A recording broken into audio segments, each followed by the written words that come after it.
Cette semaine, dans Sarah Granny Smith Adventures, je vous propose de faire revenir un personnage que vous avez adoré, Balthazar.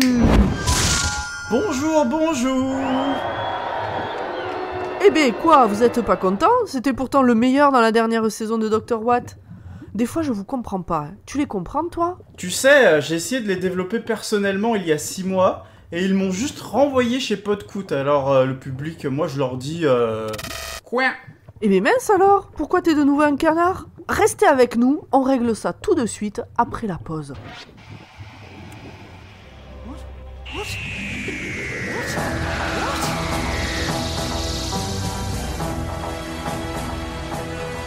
Bonsoir et bienvenue dans Dr. Watt, le podcast qui vous parlera du docteur, mais jamais, au grand jamais, d'abouli. C'est quoi de la boulie? Bah tu verras bien, on Ça en se parle mange pas, on a dit. Ça se mange. Est-ce que ça se regarde sur... Je vais taper Est-ce que dans... ça se Google? Oui, ça se C'est Google important. sans Je problème, vais regarder sur Google safe. Images. C'est safe. Alors, on se retrouve ce soir avec toute l'équipe, plus un, comme pour finir cette saison, c'est un double épisode, on a invité la même personne 2 fois de suite. On l'a gardé Tanius. captif. Salut tout le monde. Est-ce que ça va bien? Moi, oui, ça va. J'ai dû jouer la comédie, c'était bizarre, mais ça va. Très bien. On va te poser une question qu'on a oublié de te poser au dernier épisode. Quel est ton docteur préféré? Oh là là là là.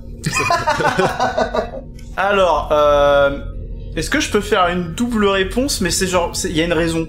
Bah écoute, Bah oui, on verra, vas-y, on verra vas-y. si on valide ou pas. Non, c'est interdit. Pardon. Vas-y, Ma réponds. réponse est David Tennant en français, Matt Smith en anglais. Ah bon? Bah ouais. T'as tout faux. Tu n'as rien compris, tu peux repartir. C'est bien, Bah, j'adore, pourquoi je me sens accepté dans ce podcast. Alors, tu peux développer un peu parce que c'est vrai que ça m'intrigue là pour le coup. Bah non, mais c'est que je sais pas, en fait, je pense que c'est totalement nostalgique dans le sens où, pour moi, David Tennant, il a toujours été en français, et du coup, les rares fois que j'entendais en anglais, c'était très bizarre, et j'étais en mode non, c'est pas possible. Et Matt Smith en anglais, bah quand j'ai entendu en français, c'était ignoble, et du coup, j'ai dit non, Matt Smith en anglais, et du coup, en fait, c'est mes deux chouchous, tu vois, mais ils peuvent pas vivre dans la même timeline de doublage. Donc c'est compliqué, tu vois. Ok, c'est compliqué, mais c'est une raison que moi je trouve plutôt marrante. Bah ouais, on nous l'avait jamais faite et personnellement, je regarde jamais en français et les quelques extraits que je vois, je me dis que il faudrait que je teste parce que c'est pas la même série. Mais quand Aldus a mis les épisodes, il m'a demandé mais on regarde en français ou en anglais? Et après il m'a dit parce que moi Tennant c'est en français. Moi je comprends. C'est des questions d'habitude. Ah oui, bien, clairement. Hein. Clairement. Donc vous les avez entendus, bah vous avez entendu tout le monde. Bonsoir Nimp. Salut, bonsoir. Bonsoir. Zu. Pomme. Coucou. Tout le monde est là, tout le monde est chaud, tout le monde est prêt pour terminer cette saison en beauté. Oui. Feu d'artifice. Pow pow pow pow pow. Feu d'artifice sur Martha, piou piou piou. Alors c'est Pomme qui va s'en occuper, donc ça va peut-être moins péter pour Martha, mais Audrey, de quoi parle-t-on ce soir? Alors ce soir nous allons parler de Journey's End ou la fin du voyage. Et pour une fois, la traduction n'est pas dégueulasse. Ils font des efforts. Épisode qui est sorti le 5 juillet 2008 sur la BBC et le 3 février 2009 sur France 4. Ça a été réalisé par Grim Harper et ça a été scénarisé par Russell T. Davies. C'est toujours le 10e Docteur avec David Tennant, même si on s'en doutait pas forcément avant cet épisode, et toujours accompagné de Donna Noble, Catherine Tate. Comme tout à l'heure, nous avons beaucoup d'acteurs notables, donc je vais vous les citer vite fait par nom de personnage et nom d'acteur, mais vraiment vite. On a Billie Piper qui joue Rose Tyler, on a Freema Agyeman qui joue Martha Jones, on a John Barrowman qui joue le capitaine Jack Harkness. On dit on a... Agyeman pour Martha, s'il te plaît. Oui, mais Agyeman. je vais pas faire d'effort pour cette meuf-là. Enfin. Non, en vrai, l'actrice n'a rien demandé, pardon, madame C'est Freema. ton actrice Voilà. préférée dans Sense8 en plus. Oui, c'est vrai. On a Elizabeth Sladen qui joue Sarah Sarah Jane Smith. On a Noël Clark qui joue Mickey Smith, qui n'était pas là dans l'épisode précédent. Et on a Camille Coduri qui joue Jackie Tyler, qui n'était pas là non plus dans l'épisode précédent.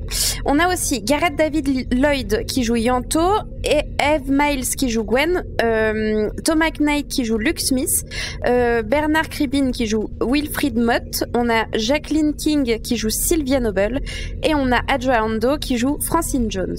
Belle liste, félicitations. Respire. Est-ce que je peux faire une remarque? Bien sûr, vas-y. Oui, tu peux. J'ai une petite remarque sur les acteurs. On est d'accord que le fils, là, de 14 ans, Luke Smith, Oui. et bah son nom d'acteur est beaucoup plus stylé que son nom de personnage, en fait. Il s'appelle Thomas Knight, le gars. Mais il s'appelle Thomas Chevalier. Mais c'est trop stylé. Pourquoi il s'appelle Luke Smith? Bah déjà parce que sa mère s'appelle Sarah Jane Smith. Il y a un petit lien. Non, y a mais il un aurait pu truc- prendre le nom de son papa et sa mère aurait divorcé. Il y a tant de possibilités. Alors, fun fact, il a pas de papa. Mais pour ça, il faut regarder Sarah Jane Smith Aventure. Exactement. Et le dit vite fait à la fin, c'est compliqué. C'est compliqué. Il n'est pas humain. Bref, It's complicated. Je crois que je viens de me souvenir. j'avoue. Puis en même temps, Smith, c'est un nom de famille tellement répandu que peut-être que son père aurait pu s'appeler Smith aussi sans forcément être de la même famille. Audrey, de quoi ça parle alors cet épisode? Alors du coup, si vous nous avez écouté il y a 15 jours, vous savez que j'ai fait le résumé de l'épisode précédent et que comme c'est un double épisode, si vous n'avez pas suivi l'épisode précédent, je vous conseille de pas écouter celui-là et de retourner écouter l'épisode d'avant. Là, on se retrouve avec toute la bande, comme vous l'avez entendu, de tous les compagnons ou gens qui ont un petit peu passé un bout de chemin avec le docteur dans les saisons précédentes. Juste avant, en gros, il y a les Daleks qui se sont incrustés sur la planète Terre et qui ont bougé 1 milliard de planètes de la galaxie, bon en vrai 25, et qui foutent le sbeul pour détruire l'humanité, hein, en gros.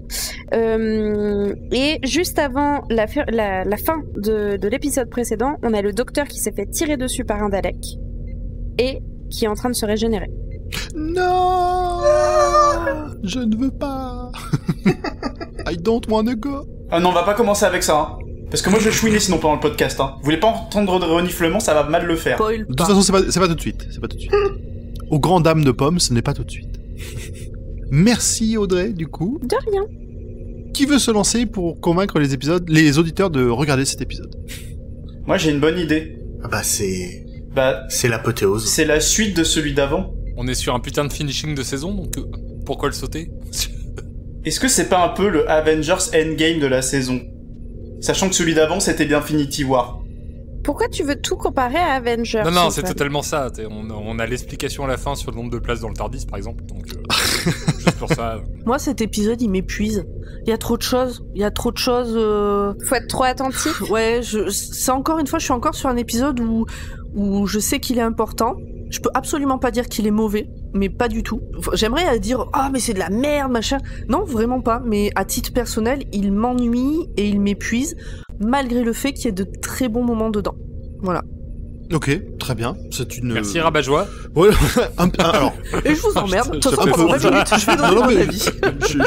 Tu vas donner ton avis pendant 20 minutes, effectivement, mais je suis assez d'accord que c'est un peu rabat-joie au vu de tout ce qui se passe, justement.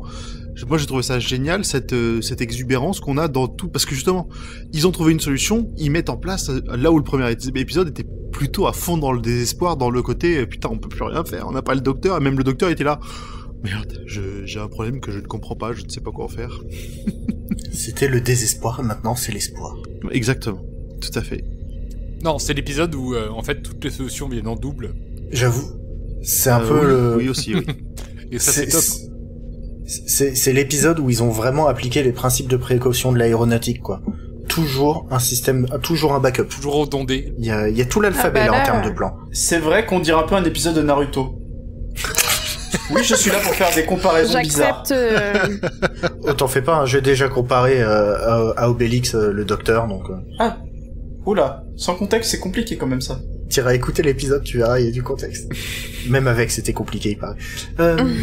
Non, mais déjà c'est un épisode qui est long, parce qu'il fait 63 minutes, donc ça pique par rapport à d'habitude. Moi, j'ai noté que l'épisode était plié au bout de 50 minutes. C'est juste qu'on a eu 15 minutes de fin. À part la Cet fin épisode un a peu sûrement longue, été moi écrit j'ai pas par vu Stephen le King. temps passer. Je me suis même pas rendu compte qu'il était plus long que l'autre. Moi non. Ah non, les 15 dernières minutes sont top, hein. Mais bon, l'histoire est pliée au bout de... En 50. plus, c'est Non, alors pour le c'est la coup, première quand Pomme nous l'a dit justement quand elle était en train de préparer le résumé qui faisait 63 minutes, j'ai fait ah merde, il était plus long que l'autre mais vraiment pour de vrai, je n'ai pas vu le temps passer. Mais OK, enfin voilà, chacun qui n'a pas donné son avis encore. Parce qu'on Moi. est un peu enfin si. Bah, j'ai bien aimé. Sauf Martha. Mais en fait, j'ai l'impression qu'ils en font tout un foin, quoi. c'est-à-dire, Genre, il est surcoté, l'épisode. Ah bon? ouais, je suis d'accord. Qu'est-ce que ça va être les suivants? Ah mais pour moi ça va être une purge, hein, je vous l'annonce déjà. Mais en j'espère. fait, Vas-y. je crois que je suis un peu comme Pomme et que les Daleks m'ennuient. Alors que là, c'est pas tant un épisode avec les Daleks, c'est un épisode avec Davros. Ouais, bah il m'ennuie pareil. Bah, c'est un Dalek. Non, c'est pas un Dalek. Non, c'est le créateur. C'est des le Daleks. papa des Daleks. Ah oui, mais c'est pas un Dalek. Il a littéralement des Daleks à l'intérieur de son corps. Mais en fait, Mais non, ce il a méchant-là, donné de son corps pour faire du Dalek. En fait, je pense que c'est parce que Annalisa Debal, et je vais faire ça vite, vous inquiétez pas, mais j'ai été habituée à des... Comme j'ai commencé avec Matt Smith, j'ai eu des monstres vachement stylés, qui font vraiment peur, et du coup, les Daleks, c'est du pipi de chat. Vous voyez ce que je veux dire ou pas? Non, je peux pas te laisser dire ça, les Daleks. Moi, quand je les vois, je suis désolé, moi j'ai des frissons, je flippe et je me dis, oh putain, c'est la merde, il y a des Daleks. Mais non, ça, on sait qui va les battre. Moi, le seul truc que je me dis, c'est oh là là, Davros, il faudrait le brûler et l'enfourner 8 km sous terre, là, parce que c'est moisi à l'intérieur, c'est... Alors, on sait qu'il y a plein d'arguments. On sait qu'il va les battre, oui, mais pas, on sait pas à quel prix, et ils sont moisis à l'intérieur, mais c'est pas que du moisi. Le fromage, c'est aussi du moisi, n'oublie pas. Oui, mais il n'y a pas de bébé fromage dans le fromage. Oh, je veux ça. Je veux des fromages avec des bébés fromages dedans. Je crois que ça s'appelle un adipose. Je veux du fromage C'est du gras, avec des les bébés adipeux. fromages dedans. Du fromage farci au fromage. Bon. Ben, un bébé fromage, c'est un adipose. Bon, je vous propose de couper court là parce qu'on a Mais quand voilà, même c'était beaucoup mon de analyse beaucoup de temps de pourquoi j'ai résumé. pas été plus impressionnée que ça par cet épisode. Très bien. Très bien. Eh ben écoute, Pardon. comme on l'a dit, je pense que tout le monde est... Est-ce que vous êtes tous bien accrochés à vos sièges? Ça va ventiler à fort. C'est Ça va surtout être long. Je suis désolée, en même temps, l'épisode est plus long que les autres, donc bon. Et puis il est très dense. Vous êtes d'accord avec moi? Il est super dense cet épisode. Sa mère 10 pages. Alors c'est pas évident de faire un épisode 2. Je pense que c'est le premier épisode 2 que je fais. Mais... Enfin, c'est pas évident de le démarrer parce que du coup, on sait pas comment l'épisode 1 a été traité, mais vu qu'il a été traité par Audrey, bon, j'ai supposé qu'elle le ferait bien, et maintenant on sait que c'est vrai. Donc c'est cool. Oh. Voilà donc notre bon docteur qui se régénère. Et il est temps de voir enfin Matt Smith prendre le rôle et... Attendez, quoi? Mais pas du tout. Le doc envoie toute sa charge régénératrice dans sa main qu'il se trimballe dans un bocal de manière totalement creepy depuis beaucoup trop de saisons. Et ça commence. Donna, elle est au début du bout de sa vie. Elle ne comprend pas ce qu'il se passe. Le doc part en courant sauver le monde comme si de rien n'était. Au même moment, Sarah Jane Smith est sur le point de se faire exterminate. Mais Mickey et Jackie se téléportent avec des gros guns au bon endroit au bon moment et avec la bonne arme qui détruit les Daleks. C'est pratique. Le retour des gros guns. Au même moment, Gwen et Yanto tentent le tout pour le tout avec pas du tout les bonnes armes pour tuer le Dalek qui vient de rentrer dans Torchwood, mais une espèce de bouclier invisible apparaît. Dans le TARDIS, le doc parle à sa main, fait un câlin à Rose et Donna demande un câlin à Captain Jack. Chez Torchwood, le bouclier est un verrou temporel. Rien ne peut rentrer, rien ne peut sortir. Le TARDIS, lui, est pris dans une prison temporelle par les Daleks et téléporté dans le vaisseau Dalek. Donc tout ça, c'est genre en 3 minutes. Il faut résoudre. Sarah Jane, Jackie et Mickey voient le TARDIS se faire embarquer. Heureusement, ils ont les téléporteurs de Mickey, mais il y a un cooldown de 30 minutes, alors faut attendre un peu. Bon, du coup, Sarah Jane, elle sait qu'il n'y a pas le temps d'attendre, et puis sinon plus c'est trop facile et bon, l'épisode serait un peu court. Donc, elle décide de prendre un raccourci et elle se rend aux Daleks qui sont encore sur Terre. Jackie et Mickey la suivent et hop, ils sont TP dans le vaisseau Dalek avec tous les humains qui rôdent dans le coin. Que deviennent Martha et Francine ? Martha remet son sac à dos de téléportation et hop, c'est parti. Elle a la clé d'Osterhagen, elle doit faire son travail, mais ne veut pas expliquer à sa mère à quoi ça sert. Les adieux sont déchirants et pas forcément très bien joués. Hop, la voilà en Allemagne. Il y a des Daleks qui parlent allemand. Exterminieren! Alors, point canapé. À cause de cette scène, ma tendre et chère a demandé à la fin de cet épisode que nous allions regarder des épisodes de Doctor Who avec des Daleks en version allemande et en version espagnole. Oui, ce que je me disais en fait, c'est pas une remarque. Alors, si, c'est une remarque qu'on fera plus tard, mais juste en termes de doublage, les Daleks, dans toutes les langues que ce soit en anglais, en français, dans n'importe quelle langue, leur doublage est hilarant. Mais vraiment, et Exterminado! tester dans des langues que vous ne connaissez pas, c'est vraiment, mais en plus, fun fact, et après je rends la parole à Pomme, l'épisode que j'ai trouvé en espagnol, c'était l'épisode de fin de saison 2 où il y avait des Cybermen et des Daleks. Donc en plus, on a fait la totale d'un coup, quoi. Très bien. Et ils ont réussi à bien retranscrire l'esprit des deux, mais ça reste, enfin, voilà, tous ces monstres-là, ils me font rire. Dans le TARDIS, Rose, qui vit dans un monde parallèle un poil en avance sur notre monde à nous, explique que chez eux c'est l'obscurité, the darkness. Ils ont construit une machine pour la faire revenir ici, et puis tout a commencé à disparaître, les dimensions, le vide, etc.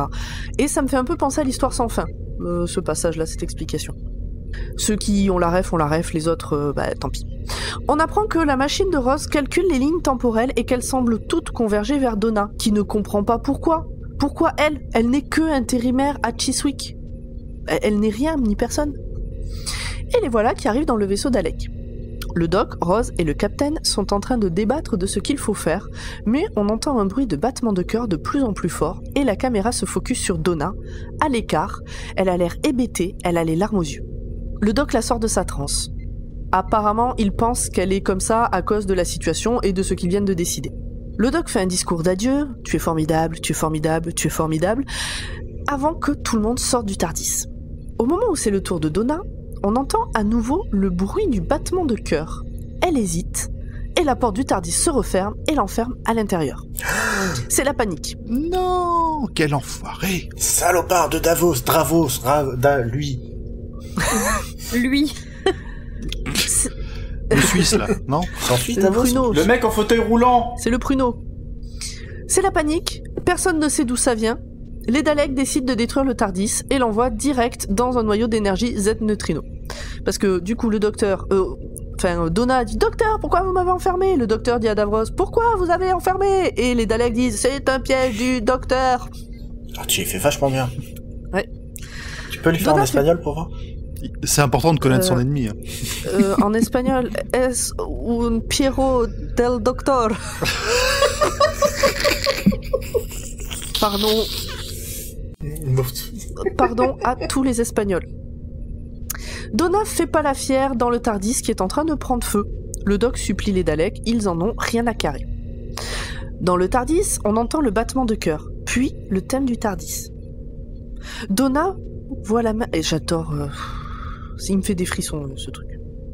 Donna voit la main dans le bocal qui se met à briller. Nous, on sait que ce sont les machins de la régénération. Elle touche le bocal, les machins vont dans elle, le bocal explose, la main se transforme et bouf, David Tennant à poil. Wouh, wouh, wouh, wouh, wouh. Et du coup, on a deux docteurs. Mais en fait, c'est le même. Parce qu'il a les mêmes souvenirs, etc., etc. Mais différent. C'est le même, mais pas pareil. Parce que là, il dit « Je suis le docteur ». Donc le doc est deg. Alors, à partir de là, je vais essayer de les appeler Ten-One et Ten-Two. Donc Ten-One et deg. Rose aussi. Oui. Attends, je sens que ça va être... Alors, oui, tu veux vraiment faire est-ce ça? que c'est par rapport au nombre de cœurs ou par rapport à non, celui qui était avant? Ten-One, c'est celui qui était là en premier, Ten-Two, c'est celui qui était là en second. Merci. T'as jamais joué à Pokémon? C'est comme You. Au moins ça, Taldus a la référence. Dans le TARDIS, le doc Ten-One et deg, Rose aussi. Captain Jack tire sur un Dalek et se fait tuer. Mais wink wink, nous on sait. Ils sont... Mais Rose elle est deg. Ah non, il est mort, tout ça. Bon. Et donc ils sont amenés auprès de Davros.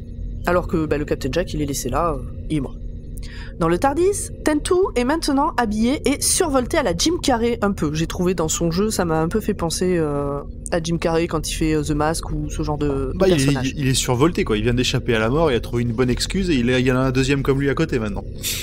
Et puis c'est le docteur après s'être régénéré. Il est toujours un peu foufou, un peu sous cocaïne, tu peux le dire. Sous cocaïne, voilà, c'est le mot. C'est exactement ça. Ouais, mais c'est ça, Jim Carrey. Ouais, mais il a aussi un truc en plus. Mais ça sera révélé après. On ne spoil pas le spoil. Si, en plus ou en moins, si Tentu a pu être créé, c'est grâce à Donna. Il est en fait l'enfant de Donna et de Ten-One. Ça donne lieu à des scènes marrantes et on aime. Franchement, on aime ce passage, c'est rigolo. Et donc oui, on apprend aussi qu'il a un seul cœur, comme sa petite maman Donna. Alors on revient sur le fait que Donna est spéciale. Elle a dit que non. Et là, Tentu prend conscience que Donna est vraiment convaincue du fait qu'elle est une quantité négligeable dans le flot de l'humanité. Et comment est-ce qu'il sait ça ? Mais parce qu'il arrive à lire dans la tête de Donna. Donc elle est plus que juste sa maman, entre guillemets. Flashback, Tentu comprend que le fait que Donna ait rencontré Ten-One, c'est le destin, c'était écrit. Et ça, Donna, ça l'a fait un peu flipper. D'ailleurs, pour elle, la destinée, ça n'existe pas. D'ailleurs, juste un truc, la justification de la... Alors, je sais plus le nom de la technique exacte qu'ils emploient pour que le docteur soit régénéré quand Donna a touché elle a touché la main. C'est pas la même excuse que quand le Dalek s'est régénéré la première fois dans la première saison, quand Rose touche son... Quand Rose touche sa carapace et que du coup, il devient un peu humain aussi. C'est une excellente question. J'y repense à l'instant et je crois qu'il y a un rapport total. Hein. Bah écoute, Nous dirons ça jamais. moi j'ai envie de faire un appel. Format, tu pourras nous envoyer un petit message quand tu entendras Format, ça pour si Format, nous tu donner une entends ça. réponse, s'il te plaît. Oui, Merci. Vas-y, continue. Je vais me lancer dans mes Tu archives. vas chercher ça. Ok. Envoie un message à Format. Alors en Allemagne, Martha arrive sur son lieu de rendez-vous. On va en apprendre un peu plus sur la clé d'Osterhagen. Enfin, pour l'instant, on sait juste que ça a l'air terrible puisque le contact de Martha préfère la tuer plutôt que de la laisser l'utiliser. Mais finalement, elle ne le fait pas et Martha va vers sa tâche. Dans le vaisseau Dalek, Captain Jack n'est pas mort. Oh, bah alors, on l'avait pas vu venir. Et il arrive à se carapater. En Allemagne, Martha rejoint une pièce avec des écrans. Elle essaye de voir si d'autres personnes sont connectées ailleurs. Sur le vaisseau Dalek, les prisonniers arrivent. Dedans, il y a Sarah Jane, Mickey et Jackie. Dans la salle du trône, Ten-One se retrouve en face de Davros, le méchant, et un machin absolument dégueulasse qui m'a collé la gerbe, Dalek Khan. Là, un vieux il y a... chewing-gum, encore un peu humide. Ouais, c'est ça, c'est une sorte de poulpe chewing-gum avec un œil en plein milieu. Bref, bah c'est ce que...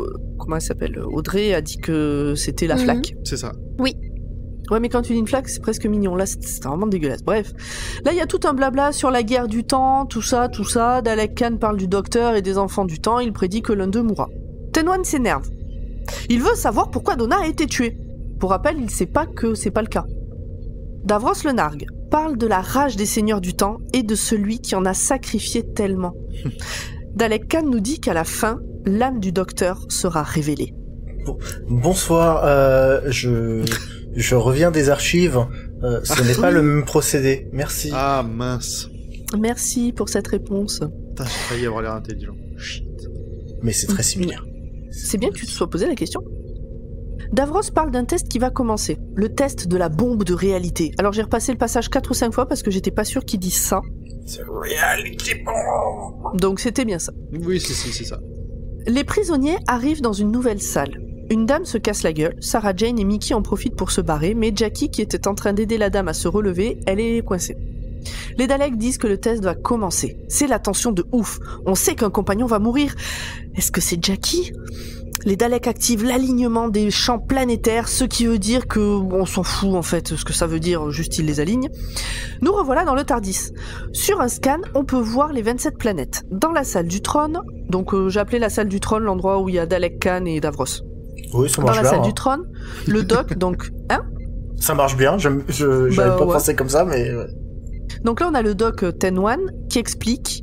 Alors, j'ai pas compris, mais en vrai, on s'en fout un peu de l'explication. L'important, c'est que ça craint grave. Oui, c'est du ta gueule, c'est magique, hein. C'est du truc scientifique, mais qui n'existe pas. Ça a dû faire soupirer ton canapé, ça. Non, j'étais toute seule. Okay. Ça aurait Je fait vais pas- soupirer ton canapé. Oui, mais complètement. Je lui ai pas infligé ces 2 épisodes. Mais c'est toi il aurait peut-être kiffé, lui. Bon. Maintenant, il y a de jolis effets spéciaux avec les planètes qui brillent et tout dans l'espace. Jackie est sur le point de se faire désintégrer, mais son téléporteur est rechargé. Elle arrive à se TP avec Mickey pendant que les autres se font réduire en poussière. Purée, on aurait voulu l'écrire, on n'aurait pas... La musique est épique à ce moment-là. Et donc, on découvre à quel point Mickey et Jackie se sont beaucoup rapprochés. Parce qu'ils pouvaient pas se blairer quand même en saison 1. Et là, ils ont l'air de bien fonctionner, ils se prennent dans les bras et tout ça. Dans la scène d'après, c'est une petite musique triste. Parce que là, on était dans la musique épique, et là, c'est une petite musique triste. T'as dû peut-être commencer à chouiner au moment de la musique triste. Il y a ouais, j'ai beaucoup Non, chouiné c'est dans trop cet tôt, je épisode. pense. Hein. Ah ouais? Ok. Dans la scène d'après, donc c'est une petite musique triste. Ça fait 4 fois que je le dis, essayez de suivre un peu... Pardon, excuse-nous. Mais il y a beaucoup de choses, ça va vite, hein. On n'est pas tous à ton niveau, tu sais. Je sais bien, j'essaie de faire simple. Le but final, donc, est de dissoudre toute matière à travers l'univers tout entier. Le but est vraiment d'absolument tout détruire. Les Daleks partent se mettre à l'abri, parce que, bon, eux, ils ont pas envie d'être détruits, par contre. Sur Terre, la mère de Donna est extrêmement heureuse de voir les Daleks se barrer, mais le papy, qui est pas la moitié d'un con, se dit que Donna est pas rentrée, donc rien n'est fini. Sur le vaisseau Dalek, Jack déboule d'une bouche d'aération et tombe sur Mickey. Ça se dit « Je t'aime, tu m'as manqué, je suis heureux de te voir comme des vrais mecs » en se balançant des crasses à la gueule, et puis finalement ça se fait un câlin comme des vrais mecs, et c'est bon. Sarah Jane sort un pendentif de sa poche. C'est un devin Véron. Alors je sais pas si c'est un devin Véron, si c'est sa race, ou si c'est parce qu'il a les yeux avec 2 couleurs différentes. Moi j'ai compris la Généralement, deuxième Véron, option. c'est que c'est la couleur des yeux. Bah oui, mais là je me suis dit c'était peut-être une traduction un peu foireuse du nom de l'espèce. Bon bref. Oh, alors là... Non, je pense que ça n'a aucun rapport avec la couleur de ses yeux, hein. C'est le nom d'une race. En anglais, Ouais, je bon. ne sais plus c'est quoi le nom exact. Ok, je repars dans les archives. Merci. Bref, c'est un devin, en fait, on s'en fout. Il est pas humain, en fait, je pense que c'est ça que ça veut dire. Et puis ça doit correspondre à un truc qui se passe dans Sarah Jane Smith Adventures. Donc c'est un devin qui lui a dit que ce sera à utiliser à la fin des temps. Et puis bon là, ça commence à ressembler vachement à la fin des temps. Jack reconnaît, c'est un prisme étoilé. Et encore une fois, on s'en tape un peu de l'explication. Ce qui compte, c'est que ça explose beaucoup. En Allemagne, la 3e détentrice d'une clé d'Osterhagen se connecte. À partir du moment où ils sont 3, ils peuvent agir. Le 2e ne veut pas donner son nom parce qu'il ne veut pas être associé à ce qu'ils sont sur le point de faire. D'ailleurs, je crois qu'à partir du moment où ils sont 3, ils ont plus le choix. Ils sont obligés d'agir. Hein. Bon, dans les protocoles. Je crois qu'ils disent juste que ça suffit à lancer l'opération. Parce que justement, dans la suite, Martha elle va les faire attendre et les autres ils disent bah non, tout le monde est là, il faut qu'on le fasse. Ouais, peut-être. Bon bref, la 3e veut lancer l'opération, mais Martha attend des nouvelles du doc d'abord parce qu'elle dit il y a quelque chose que le docteur n'a, il y a quelque chose de supplémentaire que le docteur ferait. C'est vrai. Retour dans le TARDIS. Tentu veut changer la nature du rayon Z neutrino pour qu'il ne cible que les Daleks. Ce qui est un bon plan. Oui. C'est fort. Martha essaye de contacter les Daleks. Tenwan veut lui parler. En fait, dans la salle du trône, il y a une sorte d'écran qui apparaît et il y a Martha dessus. Tenwan veut lui parler. On apprend enfin ce qu'est cette putain de clé. Il s'agit d'un moyen de détruire la Terre. Si les 3 personnes qui sont en possession de ce truc estiment que les souffrances de l'humanité sont si terribles et désespérées qu'il vaut mieux que tout le monde disparaisse, eh ben on l'utilise. En gros, c'est un meurtre de masse à l'échelle planétaire sur le jugement de 3 pélos, même pas élus par le peuple. Oui. C'est de l'euthanasie à l'échelle de la Terre. Et alors, on explique, moi je vais aller plus loin dans cette réflexion, c'est qu'on explique que donc il y a des 25 ogives nucléaires qui sont sous la croûte terrestre et qui sont prêtes à exploser en même temps pour faire détruire toute la Terre, mais on parle de la souffrance des humains, mais on n'est quand même pas les seuls habitants de la Terre, et puis peut-être que les autres ils souffrent pas. Alors, connaissant les Daleks, je pense qu'ils exterminent et les humains et les bestiaux. Oui, ils vaporisent tout, hein. Ils vont pas se poser de questions, hein. Ce sera un champ de ruines et puis humain Bref. ou pas humain, tu vas te faire exterminer de la même façon. Le doc est ouf qu'un truc comme ça existe, et surtout que Martha veuille l'utiliser. Martha l'envoie chier. Merci Martha. Elle prend un peu de la gueule, quoi. Rose la trouve géniale, Martha n'en revient pas qu'elle soit là. Ça y est, elle voit la meuf qui a fait qu'elle a jamais pu avoir le mec dont elle est amoureuse. L'idée de Martha, finalement, c'est que si la Terre disparaît, il manque une planète aux Daleks. Donc, ils n'ont plus assez de puissance. Donc, toutes les autres planètes et races sont sauvées. Alors, pourquoi pas, hein. Après tout, en sacrifiant un peu, on peut en sauver beaucoup. Moi, j'aimerais qu'on me demande mon avis quand même avant. C'est juste pour le principe. Tu vois, voilà. C'est un avis personnel. Sur ce, Captain Jack apparaît sur un autre écran et menace de faire sauter le vaisseau Dalek. Rose est ouf de voir que Jack est toujours en vie et Davros n'en revient pas de revoir Sarah Jane. Elle est quand même deg et vénère de revoir Davros. Bah, c'était dans le premier épisode déjà, quand elle a vu qu'il était là, elle avait les larmes aux yeux, elle était... Alors, on explique, je sais pas si Zu il a prévu de nous faire un petit point Sarah Jane Davros, mais elle a une histoire avec lui qui est très importante et qui est douloureuse. Que nous on connaît pas trop parce qu'on n'est pas trop à fond sur les classiques, mais tout se passe. Bah, on l'a dit la dernière fois. Oui. Sarah Jane, globalement, Sarah Jane a été la compagne des docteurs pendant la période où Davros était un des ennemis principaux, et elle a assisté à la fois à la naissance et à la création des Daleks par Davros, et la dernière fois où on a cru qu'il était mort mais qu'en fait il est revenu. C'est elle la compagne au moment de la guerre du temps, c'est ça, hein? Je ne crois... Non, Alors, là, pour le coup, Format, si tu nous écoutes... Bon, je pense que ça se trouve facilement sur Internet. Hein. Oui, mais c'est juste, j'ai plus la chronologie... je suis en train de regarder les classiques, mais pour l'instant, je suis encore au premier Docteur, donc je n'y suis pas. Bon, après, on n'a jamais prétendu connaître les classiques, donc on n'est pas des escrocs, pour le coup. On connaît pas les classiques. Voilà, je ne sais pas. Donc bref, le doc, donc Ten-One, vient de se rendre compte que tous ses petits potes sont devenus des tueurs de masse en puissance, du coup. Donc d'un côté on a Martha qui est prête à faire sauter toute la Terre, et de l'autre côté on a Captain Jack qui est prêt à faire sauter le vaisseau Dalek, et puis énormément de Dalek en fait, et de tous les gens qui sont sur ce vaisseau. Je suis pas sûre, est-ce que cette explosion buterait pas les 27 planètes avec ? Celle de la Terre ? L'explosion de Jack dans son petit médaillon là. Bah, c'est plusieurs étoiles quand même qui sont dedans, donc j'ai envie de dire, l'étoile niveau taille par rapport à une planète... Oui, donc ça détruirait les 27 planètes. Mais en même temps, ça sauve le reste de l'univers. Voilà. Mais en même temps, il est beau gosse. C'est ce que eux ont en tête. Mais donc du coup, le doc vient de se rendre compte que ses petits potes sont devenus des tueurs de masse en puissance. Davros, lui, il est mort de rire. Et il lui dit que c'est lui qui en a fait ce qu'ils sont, qu'ils étaient pas comme ça avant de le rencontrer. Lui, il a fait les Daleks, et le docteur a fait les enfants du temps. C'est à ce moment-là... Moi, je suis 100% d'accord avec cette analyse aussi, hein, c'est qu'il n'y aurait pas eu le docteur. Bon, effectivement, la Terre aurait peut-être disparu depuis longtemps. Hein. Mais les personnes qui voyagent avec lui ne seraient pas devenues ce qu'elles sont. Alors, elles se sont peut-être affirmées, devenues, compris confiance en eux et tout ça, mais à la fin, il en a fait des guerriers, et des guerriers qui se battent à sa place. Lui, il veut pas prendre d'armes, mais les autres les prennent à sa place. Oui, il laisse les autres prendre les armes pour sauver tout le monde, quoi. Mm. Ah bah c'est un gourou, le docteur. Ouais. Il y a un peu de ça. C'est une secte, en fait. Ce qui m'amène à une réflexion. Oui. Quand même, il y a tous ces personnages-là qui font des trucs.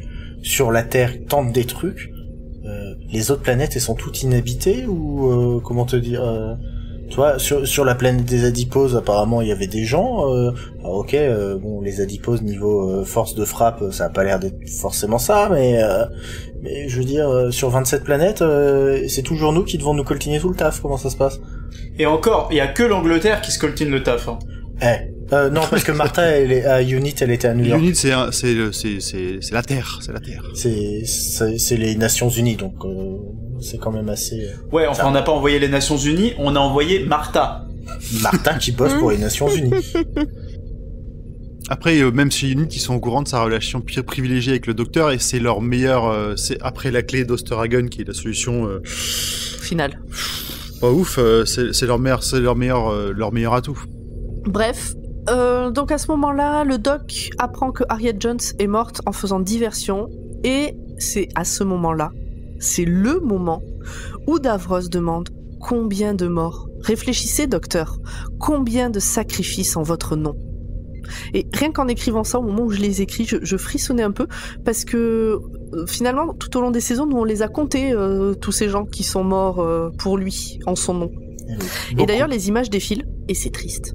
C'est un peu, c'est ce passage au César et aux Oscars, mais avec. Mais c'est ça. Mais j'avais exactement la même image en tête. Donc on voit tout le monde. Pendant que Davros finit le docteur à coups de pelle psychologique, les Daleks s'impatientent et tous les petits potes sont téléportés sans leur consentement dans le vaisseau Dalek avec le docteur. Tout le monde est réuni, c'est trop mignon, cœur. Davros parle de l'ultime prophétie, celle où le doc et ses enfants du temps vont être témoins de la fin de tout. Là, on rejoint vraiment, je rejoins vraiment Taldius sur le côté endgame où ils sont tous là. Il y a Davros qui est en face qui va faire et c'est bon quoi. Ah bah il va snapper avant Thanos là. Hein. Y a pas de souci. La bombe est en train de se charger. Alors la bombe des Daleks, en fait c'est pas la bombe, c'est le rayon quoi. Le Z-Neutrinos Reality Bomb. Davros dit tout un tas de trucs qui font machiavélique et scientifique et il rigole comme un méchant. Il a un chat dans la gorge, ça m'irrite quand il parle, Davros. Ouais, il a un petit effet sur sa voix un peu électronique, un peu étrange. Un peu Stephen Hawking. Ouais, un peu, ouais, c'est ça, ouais. Mais maléfique. Un peu comme on dit... Davros, c'est Stephen Hawking. Comme Maître Gims, là, autotuné. Bref, dans le TARDIS, Tentu a réussi à faire son machin à temps, donc le truc qu'il voulait faire pour dévier le rayon, et il pousse la manette pour décoller avec le pied parce que c'est quand même plus classe. Et Donna est ravie. Le TARDIS débarque dans la salle du trône. Tentu sort en courant du TARDIS avec son machin à la main, je parle bien de l'arme, mais se fait dégommer avant d'arriver à son but. Donna veut aider, mais elle se fait aussi salement toucher. Le machin est détruit. Il se fait dégommer, mais comme Ten-One, dans l'épisode d'avant, quoi. Il court en mode « Tirez-moi dessus !» C'est ça. Le machin est détruit, donc, et Ten-One n'est pas étonné de voir Ten-Two. Et puis, de toute façon, le plus important pour l'instant, c'est qu'on ne peut plus arrêter la bombe. Il reste 20 secondes. Davros n'arrête pas de jacter, et il me saoule. Sérieux, il me saoule, Davros, à ce moment-là. Musique tendue, gros plan sur chaque visage, tout le monde fixe l'écran qui va leur montrer la fin de toute chose, mais hop, il s'éteint, tout s'arrête, on entend une voix qui fanfaronne un poil, et c'est Donna. Elle est dans le TARDIS et elle sait quoi faire et comment faire. Elle explique tout en des termes que je ne vais pas relater ici, mais en gros elle parle comme le docteur. Mais elle est pas dans le TARDIS. Elle est pas dans le TARDIS ? Elle n'est pas dans le TARDIS. Non, elle est sur les machines qui sont à l'extérieur, là, dans la salle, avec tous les Daleks. Bon, d'accord. Voilà. Je vous crois sur parole. Je comprenais pas pourquoi du TARDIS elle pouvait faire tout ça, mais du coup, effectivement, c'est parce qu'elle est pas dans le TARDIS. Bah, il y a tellement de ta gueule, c'est magique parfois que tu sais, t'acceptes. Ah bah là, il y a une grosse concentration de What the Science et de ta gueule, c'est magique cumulé. Donc elle est ravie derrière sa console, et le fait qu'elle soit intérimaire et qu'elle tape vite au clavier lui est super utile dans ce cas présent, parce que faut faire des trucs super vite, et donc elle tape. J'ai déjà dit que je rentrerai pas dans les détails, laissez-moi tranquille. Le Ten-One ne comprend pas ce qu'il se passe. En fait, elle est devenue mi-humaine, mi-seigneur du temps. Elle est devenue, roulement de tambour, Docteur Donna, comme l'avaient dit les Hoots.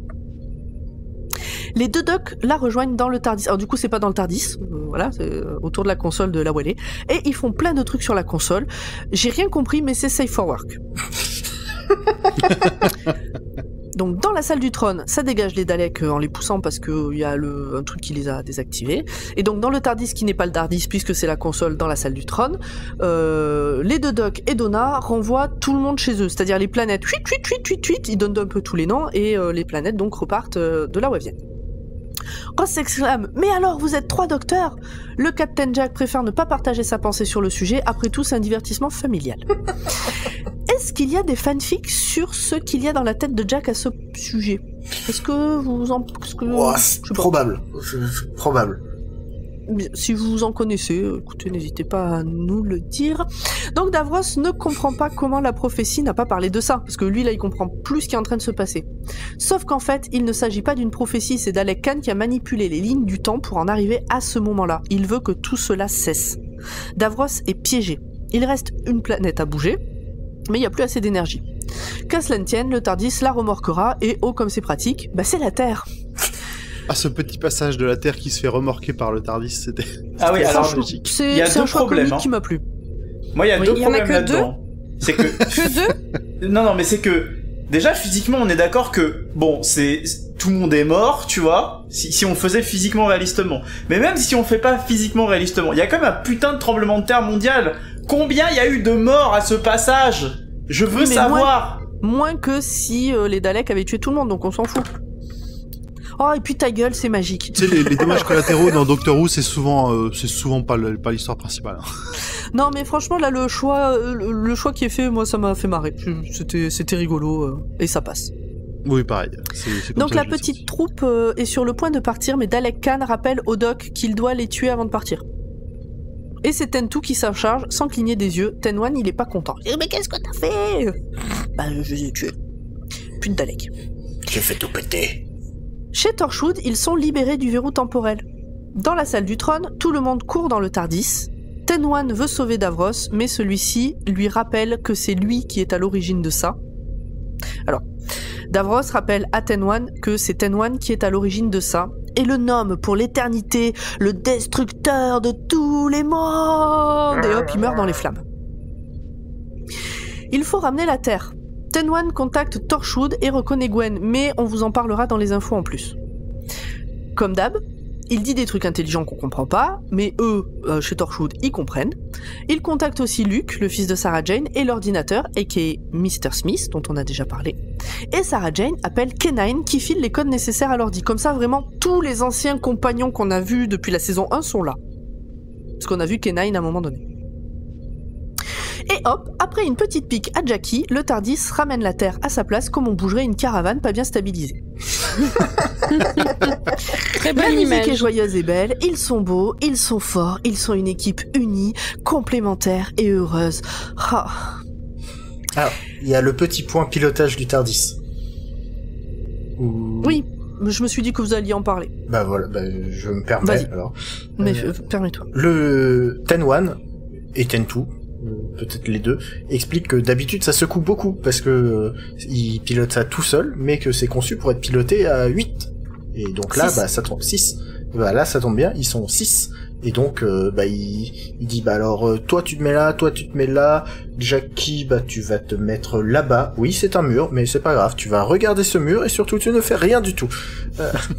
Et elle ne se défend pas d'ailleurs, elle y va. Et c'est un peu fort de café. Mais voilà, et donc il pilote tout doucement avec une musique épique, très très bien. J'ai une remarque. Oui. Pourquoi est-ce que les deux seuls qui sont vraiment compétents pour piloter le Tardis, c'est ceux qui sont en fond et qui foutent rien? Les trois, parce qu'il y a il y a Donna aussi qui en prend le pays. Oui, bah du coup, moi, à la limite, tenante Ten-One, je le garde parce que lui, il explique quoi faire à tout le monde, tu vois, donc il sert un peu à quelque chose. Mais les deux autres, ils sont derrière les bras croisés. Hein. Ten-Two, il pilote. Ouais, ça Ten-Two, donne il pilote. des conseils à tout le monde. Alors j'ai mal vu parce que j'ai pas vu Ten-Two piloter. Et Ten-One, il pilote aussi parce qu'il y a une image où ils sont tous les deux justement à l'image. Oh, les effets spéciaux incroyables. Ouais, il Exactement. flippe, comment dire, il utilise un ou deux boutons, un ou deux switches, et puis c'est vite fait. Par contre, on en parle du Captain Jack et de ce Ah bah, petit autant que- mouvement de autant que va-et-vient tu qu'il veux. nous fait là. Alors oui, je savais que... Moi je l'ai vu, hein. Je sais pas vous, mais je l'ai vu, hein. On en Je- parle autant que tu veux. On peut même revisionner, pas de problème. Il a une espèce de tige qu'il doit monter et descendre sans s'arrêter. Est-ce que tu peux nous faire un petit gif, s'il te plaît, Taldius, de ce passage pour qu'on Non. partage? Non, il va le retoucher, il va en faire un truc qu'on pourra pas diffuser, c'est pas ça. C'est vrai qu'une image est si vite remplacée par une autre. Et donc, moi, franchement, très, très honnêtement et très sincèrement, et j'en suis désolée pour vous, mais moi, à ce moment-là, je commence à en avoir marre de cet épisode. Mais heureusement, il est bientôt fini, là, on a bien compris. Le Tardis se pose, chacun se dit au revoir et reprend sa route. Et c'est fini, et c'est le bonheur. Et mais non, parce qu'à partir de là, la fin de cet épisode dure 5 épisodes complets, et c'est l'enfer. Donc, Tu n'as pas de cœur. peut-être. Donc, Sarah Jane part retrouver son fils. Le Ten-One désactive le téléporteur de Jack et lui dit au revoir. Martha retourne aussi à sa vie. Jack semble vouloir l'embaucher. Sera-t-elle dans la saison 3 de Torchwood? Vous le saurez dans quelques mois. Mickey décide de ne Tu pas fais retourner... les résumés de quels épisodes, Audrey, au fait? On n'a pas décidé encore. Ah ouais, d'accord. Oh, mais t'inquiète pas, On va aider le hasard. Mickey décide de ne pas retourner dans le monde parallèle et part avec Jack et Martha. Et là aussi on voit qu'il était devenu très proche de Jackie puisqu'il lui dit que c'est elle qui va le plus lui manquer. Parce qu'à la base, s'il a été dans le monde parallèle, c'était parce que dans ce monde-là, sa grand-mère, elle était morte, et que dans le monde parallèle, il avait sa grand-mère, mais depuis, sa grand-mère, elle est morte dans le monde parallèle, donc il revient ici. Et oui, et dans le monde, et son double dans le monde parallèle étant mort, la grand-mère se retrouvait toute seule, mais sans le savoir, donc du coup, il a pris la place. Maintenant, direction la plage en Norvège pour amener Jackie et Rose dans leur monde. Rose ne veut pas. Ten-One explique que Ten-Two est trop vénère pour rester dans ce monde. Je vous passe le blabla. Rien que de revoir cette scène, vraiment, mais elle m'énerve cette scène, mais depuis le premier visionnage, je la supporte pas. Elle me met mal à l'aise de mièvrerie, c'est chiant au possible, vraiment, c'est nul. Je vous laisse en parler si vous voulez. Mais j'ai chouiné, moi. Ouais. Moi, elle m'a juste fait chier. Mais en plus, c'est raison pour que ce soit le pseudo-humain qui reste à sa place, le fait qu'il soit en colère parce qu'il a pas vécu tout ce qu'il a vécu avant, ça me... Enfin, il est comme il le dit, il est né de la guerre, il sait pas faire autre chose. Bah oui. Ah oui, mais c'est pas ça qui est chiant, c'est tout le reste. Mais y a que ça. Bah oui, c'est ça que je comprends pas. Non mais vous l'avez pas vu la scène ou quoi? Parce qu'après là, il y a l'autre là qui roule des pelles à Rose, qui lui dit au revoir, mais non mais c'est le même, tu peux partir avec lui, ils se disent des trucs à l'oreille. Putain mais c'est long et nul et chiant. Bref, mais c'est romantique. Rose repart avec un docteur mi-humain dans son mode et c'est trop bien, tout le monde est content. Voilà, maintenant on prend la vraie fin qui est la fin de la chiale. Tu me fends le cœur. Ah ouais, non mais c'était la petite respiration de happy ending avant la fin de la chiale quoi.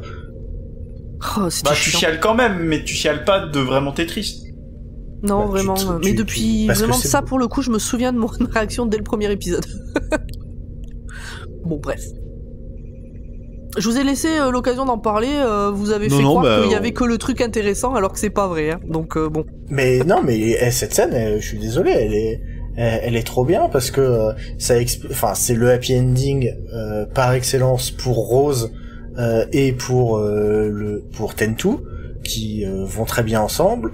Le docteur il prend un peu sa pétée parce que globalement il voit celle dont il est amoureux partir avec un autre, même si techniquement c'est lui mais c'est pas lui, mais bon voilà, il part avec un autre qui est lui-même, mais elle part quand même avec un autre. Donc c'est une scène qui est dure en émotion. Il y a des éléments qui sont contradictoire, même si c'est pour Rose un happy ending. Au moins on est sûr qu'on la reverra plus jamais. Wait for it. Et maintenant Donna. Alors Donna elle est au taquet. Mais vraiment elle pète la forme, la motivation, elle veut aller partout, elle a plein d'idées, puis elle a toutes les infos dans la tête qu'il lui faut. Et le doc, lui, il a le regard triste. Et Donna, dans toutes ses phrases et toute sa folie, elle se met à bugger. Elle répète des mots, elle tourne en boucle, et parce que tout ce qu'elle a dans la tête est en train de la tuer. Puisqu'elle est maintenant seigneur du temps, mais avec toujours ses capacités d'humaine, et donc qui sont pas à la hauteur. Elle a pas la rame. Exactement. Une seule solution, lui faire oublier tout ce qu'elle a appris depuis sa rencontre avec le doc. Lui faire oublier le doc, et quelque part un peu la faire mourir finalement, puisque en fait c'est surtout cette version d'elle qui va mourir. Donc c'est un peu elle qui meurt. Enfin, voilà. C'est elle et tout ce qu'elle a vécu, enfin c'est vraiment oui. Oui mais juste... c'est ça.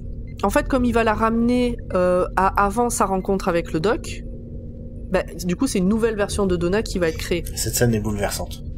Et donc voilà, la scène est bouleversante, déchirante, mais y a pas le choix, c'est soit ça, soit elle meurt. Et elle crie, elle hurle, non, me faites pas ça, moi je veux vivre ma vie avec vous, je veux jamais vous quitter. Moi, là, je pleure sur cette scène, sans toutes les larmes de mon corps. Et justement, là, du coup, ça rejoint, dans l'épisode précédent, je vous avais parlé de la servante là qui lui avait servi un verre d'eau à un moment, et qui lui disait, non mais je suis désolée pour tout ce que vous allez perdre. Exactement. Ils sont intelligents les scénaristes. Donc le doc met ses mains sur sa tête et hop, elle tombe dans les pommes. Le doc ramène Donna chez elle alors qu'elle est inconsciente. Il la pose dans sa chambre sur son lit. Il explique à son grand-père et à sa mère que si elle se souvient un jour du docteur ou de quoi que ce soit en lien avec lui, alors tout se réactivera et elle mourra. Le grand-père est dévasté. Sa petite fille était enfin heureuse et épanouie. Le docteur explique que même si elle ne se souvient de rien, il y a des peuples qui chantent des chansons à sa gloire et qui ne l'oublieront jamais, et que pendant un moment, elle a été la personne la plus importante de l'univers. Et là, sa mère réagit. Et elle dit « Elle l'est toujours, c'est ma fille ». Et le doc lui dit de Incroyable. penser à le lui dire de temps en temps à sa fille. Ah, mais ces épisodes, c'est les rédemptions des mères. C'est la rédemption de la mère de Martha, la rédemption de la mère de Donna, quoi. Et de Jackie aussi, hein.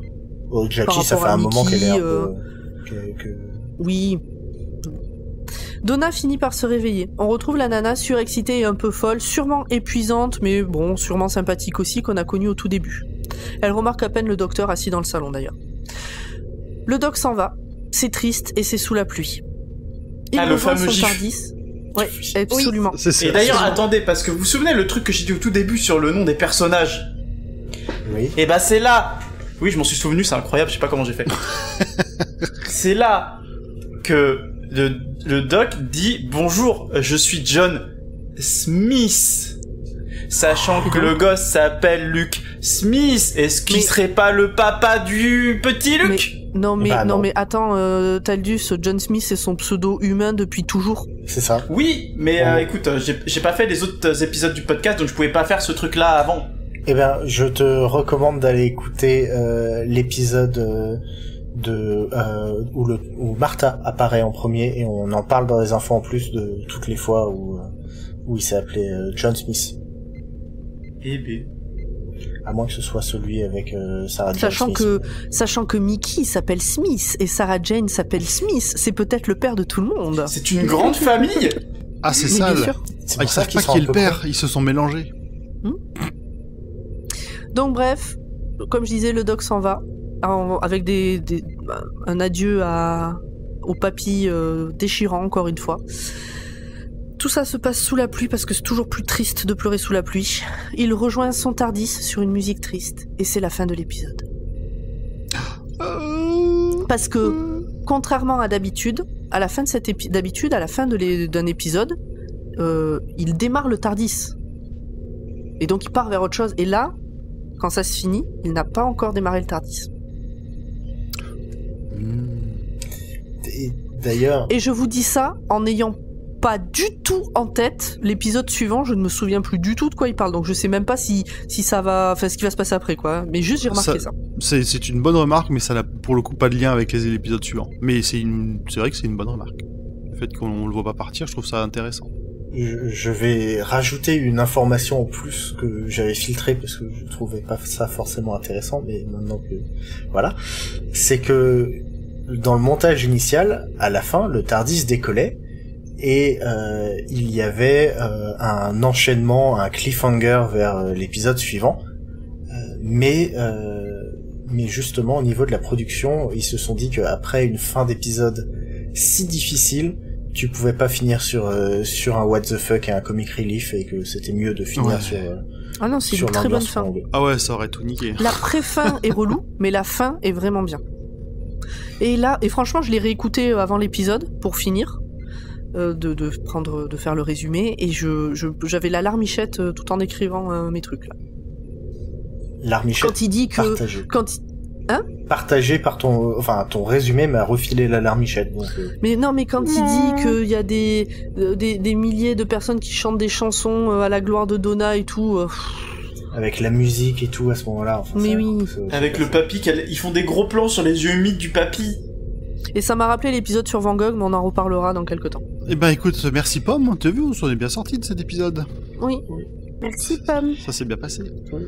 Est-ce que quelqu'un a quelque chose à rajouter? Oui. Ah. Oui, c'est l'instant du point canapé. On a eu un grand débat après cet épisode parce que la fin de Donna me bouleverse et me fait pleurer toutes les larmes de mon corps, et ma tendre et chère considère que c'est une très belle fin et que c'est une fin heureuse pour Donna, qui va vivre sa meilleure vie sans avoir aucun regret de ne pas savoir ce qu'elle loupe, et que donc voilà, au final c'est mieux comme ça pour Donna, plutôt qu'elle se souvienne et qu'elle soit triste. Alors on en a parlé justement de ça tous les deux, Et en fait, moi, ça me fait penser, quand une personne meurt, la personne qui est morte, elle est morte. C'est ceux qui restent qui sont tristes de ce deuil. Et là, c'est un peu le cas. La version de Donna, qu'elle était devenue, est morte.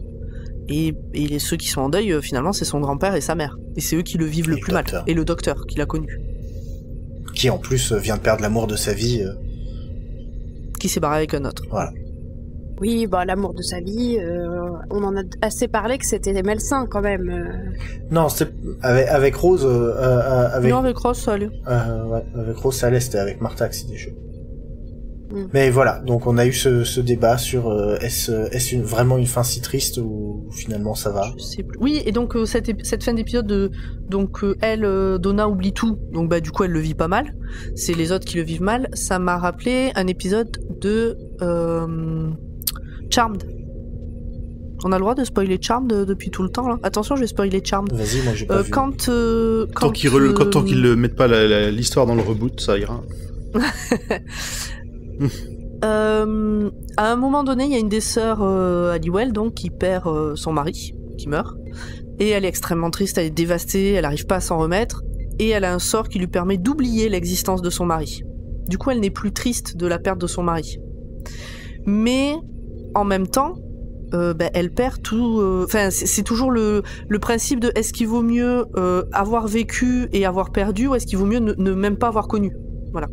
Pour compléter, regardez Eternal Sunshine of the Spotless Mind. Oui, c'est pile dans la thématique. Voilà. Allez, on enchaîne. On va passer à la partie sur les détails que vous avez probablement ratés si c'est la première fois que vous voyez l'épisode, mais pas nous.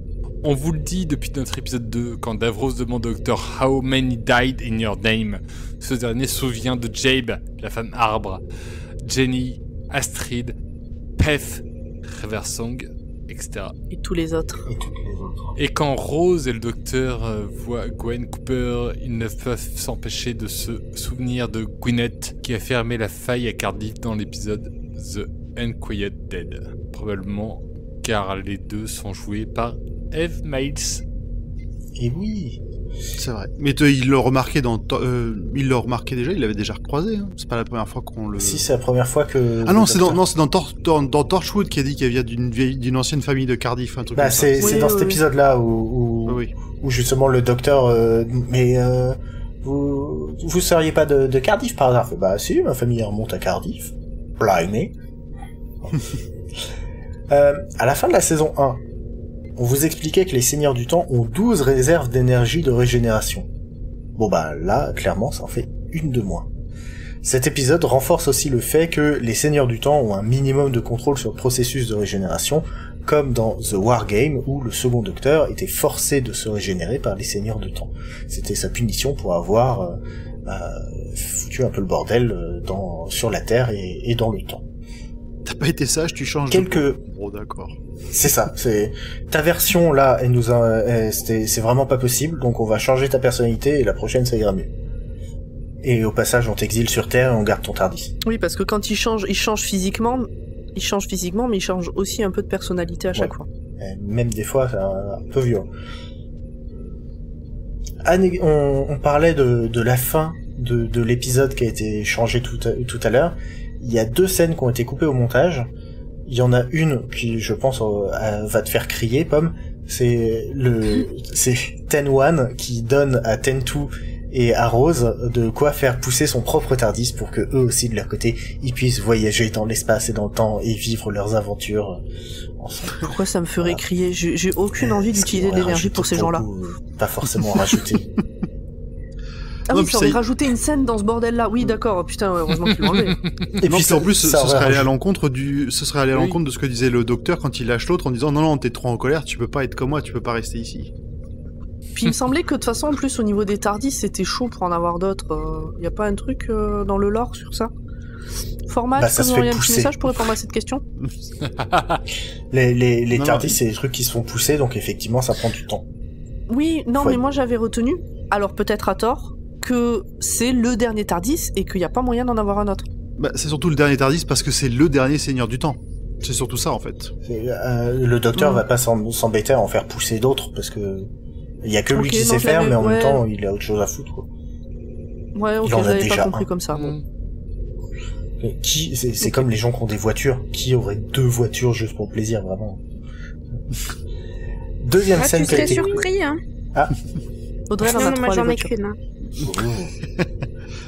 Deuxième scène qui a été coupée, c'est une scène où quand le docteur est encore dans la maison avec Donna, son grand-père et sa mère, on peut voir un peut-être signe de souvenir dans le regard de Donna au moment où ils se croisent et que le Tardis ensuite décolle, peut-être.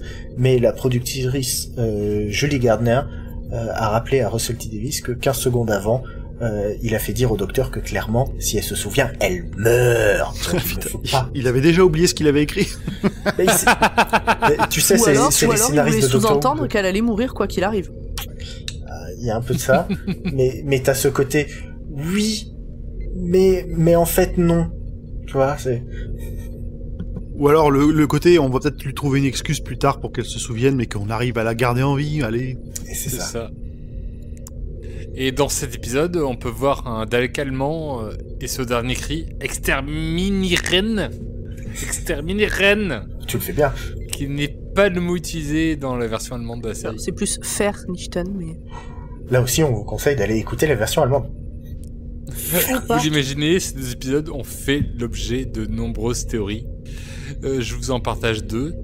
Le premier concerne le clone docteur. Une théorie existe selon laquelle il serait le Valeyard, ce personnage dont on vous a déjà parlé un peu avec Format, qui est l'avant-dernière incarnation du docteur, contenant tous ses aspects les plus sombres, ça que le côté numéro. Ouais, moi j'ai rien compris avec cette histoire de Valeyard, hein, mais bon.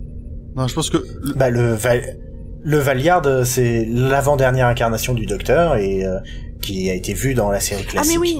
Oui, d'accord, oui, ok, ça, ça, je comprends. c'est une théorie de la série classique, c'est pas un truc... Mais voilà, pour ceux qui regardent les classiques. Quoi. Deuxième théorie, quand le docteur quitte la maison de Donna, la bague de cette dernière a un reflet.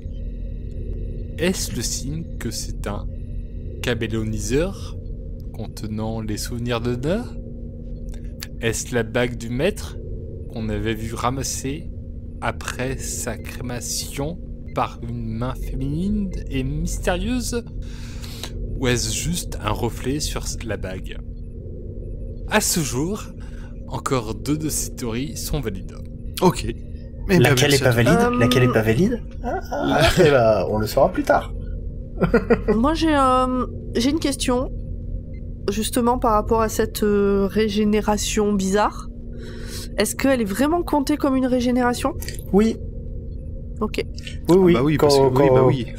Techniquement, on y est, quoi, vraiment. Ouais. Et Ok. alors, écoute, je spoil. On en parlera dans la saison avec Pat Smith, mais oui, ils Matt... prennent en compte cette numérotation. C'est ça, et Matt Smith le dira lui-même.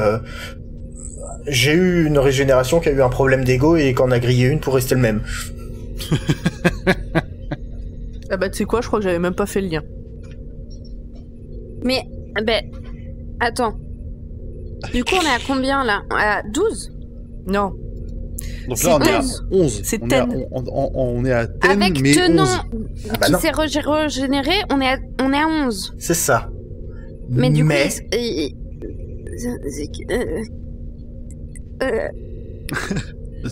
Ne nous fais pas un AVC. To be continued.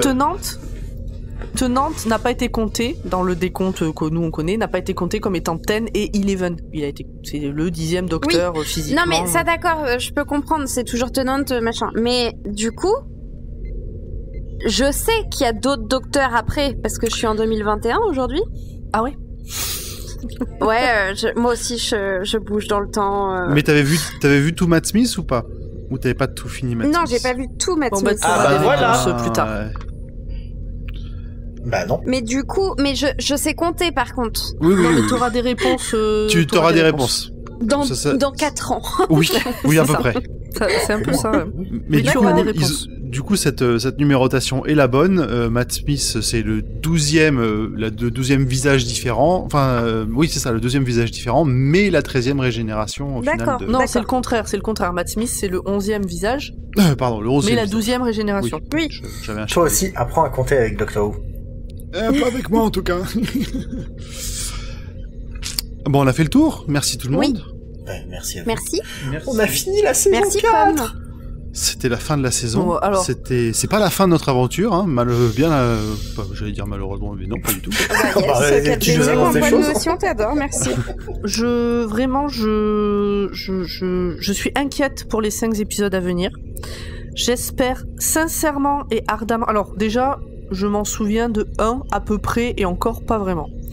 J'espère sincèrement, ardemment, vraiment que ça va me faire comme avec Rose, c'est-à-dire que je détestais Rose et en revoyant les épisodes, en devant les réfléchir, etc., j'ai trouvé que c'était une compagne très intéressante. Et j'espère que là, ces épisodes, en les revoyant, je vais y trouver des choses intéressantes qui m'ont gonflé peut-être la première fois, parce que juste, moi j'attendais la régénération, que je savais qu'elle allait arriver, et qu'il y avait toujours un épisode de plus, et que c'est ça qui m'a saoulé. Donc vraiment, j'espère que je vais changer d'avis. On va se répartir pour que t'aies le meilleur des 5 à chroniquer, comme ça ira mieux aussi. Le meilleur Le selon dernier, qui celui avec la régénération. Oh, de la merde, pas celui-là. Non, celui-ci, on va le filer à trop Audrey, je compliqué. pense. Ah yes. Mais attendez, est-ce qu'il y a Martha? Ah, bah, seul alors l'avenir nous le dira. Et Ah, alors seul l'avenir nous le dira. J'ai vu il y a pas longtemps une vidéo de Pepperpot qui parlait de Amy, donc C'est qui est leur la compagne dernière de vidéo. la saison 5 de Matt Smith. Et ben du coup de la revoir là maintenant, il me tarde qu'on attaque la saison 5. Ah. Mais Voilà. j'adore Amy. Je sais pas si je vous l'ai déjà dit, mais Un alors peu, un peu. Amy Pound, Voilà, donc vous il me êtes tarde pas la prêts saison à 5. m'entendre fangirler sur Amy Pound. Et tu vas pouvoir Je m'entendre pense que- fanboyer sur Rory, donc tout va bien. Ah ouais, Et Audrey, ouais, voilà, grave. je te suis, je vous suis tous les deux là-dessus, hein, sur Rory et Amy, quoi. Enfin, on n'y est pas encore, il y a encore 5 épisodes, alors on s'emballe pas. Puis en plus, il faut qu'on fasse une demi-saison de Torchwood aussi entre Non, deux. non, Oui, faut bah, qu'on sans fasse, déconner, les- tellement de gens qui attendent. Et puis on va faire les saisons 3 et 4 de Torchwood aussi avant ça. Pardon. Non, non. On verra, Ah, oui. on verra. Avant la saison 5 Oui. Bah, on n'est pas obligé de continuer Torchwood, on en a déjà parlé. Ça va aller beaucoup plus vite, là. Ça va aller beaucoup plus vite, la saison 3 et La 4. souffrance n'est pas forcément le king de tout le monde, n'est-ce Ce ne pas sera- Alors, on peut promettre que ce ne sera pas une souffrance. Clairement. Les saisons Pas Vraiment. 3 et pareil, 4. ou en tout cas pas du même genre. Taldius, tu les Bon as vus? allez, on clôt. Allez, on clôt. Il nous manque Taldius, tu nous fais ta petite... Bon, t'as pas entendu, il s'est endormi. Oui, Non, c'est barré, je pense. presque. Mais si, en fait, je me suis endormi pour me réveiller à la toute fin pour vous dire le truc sur John Smith, là. Il tient le chat, vous avez rien compris. C'est ça. Non, je Ah oui, tiens le plus chat, le le chat. chat qui ronronne à cette heure-là, c'est dur. Non, mais le chat me tenait éveillé, c'est ça aussi le problème, tu vois. Ça Bon, avait où une est-ce qu'on utilité te- au final. Où est-ce qu'on te retrouve? Vous pouvez me retrouver dans G7 Podcast, un podcast qui parle d'adaptation au cinéma et peut-être aussi en hors-série, de jeux vidéo. Voilà. Ça nous lâche des exclus, comme ça. Ben non, j'ai pas lâché dessus. On a fait déjà un hors-série sur la série The Witcher. Si tu avais entendu Audrey, tu le saurais, mais tu Ah n'écoutes si, pas je t'ai G7. entendu chanter. Je t'ai entendu chanter, Taldius. Je pourrais chanter là, mais je vais pas le faire quand même parce que déjà on m'a pas laissé chanter Capitaine Flamme au début. On avait dit que je chantais Capitaine Flamme, il y a pas eu générique. Ah ouais, c'est vrai, j'ai putain, oublié. ça, y a pas eu mais il générique. était le générique dans cet épisode? Mais J'oublie pas les choses. Il était au tout début de l'épisode, c'est pour ça. Ah, ça Flamme, commence. tu n'es pas de notre galaxie. Mais tu Je veux aller me coucher, je veux aller me Bon, bah, coucher. voilà, on finit là-dessus. Oh, c'est loin Bien. que Non, stop, l'empire- chut. Donc Dr Watt est un podcast du label Podcut. Vous pouvez nous retrouver l'ensemble de nos confrères sur le site podcut.studio. Si vous voulez nous soutenir, vous pouvez envoyer des sous-sous au Patreon à patreon.com/podcut. Et moi je vous dis à dans 15 jours et je vais faire dodo. Les liens Salut. sont dans les descriptions de nos réseaux sociaux, dans les bios. Donc vous pouvez trouver ça facilement. Et rejoignez-nous sur le Discord de Podcut aussi, c'est cool. Mais oui, Tout à fait, il est Carrément. ouvert à tout le monde. Voilà. viendez. Des bisous. Des bisous. Allez. À dans 15 jours. Des bisous. Au revoir. Ciao tout Et le on monde. se voit dans 15 jours. Ciao, ciao.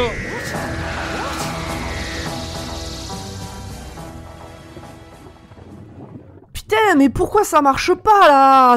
Ah, allez, on recommence. On va essayer de faire apparaître un truc facile, genre... Quoi? Exactement. C'est tout bugué. J'ai voulu faire apparaître la Bretagne et j'ai eu sa version suédée, la Normandie. Vraiment, ça va pas ça, hein. Allez, revenez les auditeurs du monde d'à côté, on va bien rigoler avec Balthazur.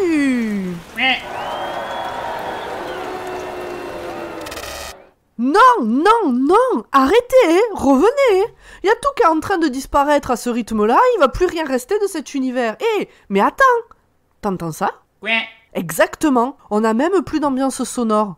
On est dans le vide, dans le néant.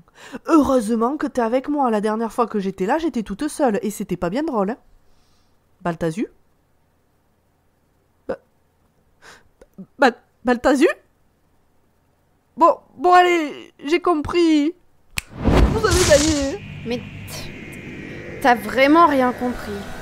On n'est pas là pour gagner. On est juste là pour passer un bon moment. Mhm. Quoi? Priorité. Ah oui, et faire revenir l'univers à la normale. Merci. Mais ça, c'est pas possible avec le 4e mur de brisé. Le lien entre notre monde et le leur ne va jamais pouvoir revenir à la normale. Bah et alors, c'est pas grave. On est très content de savoir qu'ils sont là pour nous suivre et nous écouter. D'ailleurs, pendant que tu jouais avec Balthazur, notre Zu, lui, il a construit ça. Une boîte aux lettres. Super. Alors, c'est pas n'importe quelle boîte aux lettres.